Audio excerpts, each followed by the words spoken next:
Anak, hindi ka makapagsalita ngayon. Sir, pasensya na ako kayo, pero wala akong oras dito. Bata, kung talagang magaling ka, gaya ng pag-iisip mo, ay bakit naman nakuha sa iyo ng iyong lolo yung ugtaw?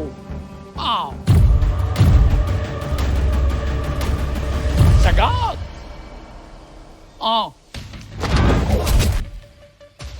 Depensa! Depensa!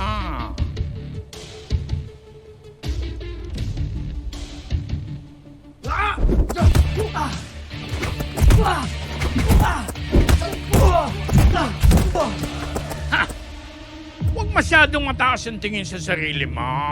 Baka yan ang kabagsak mo. Mabuti kung ikaw lang ang masisira. Pero maraming apektado. Ha?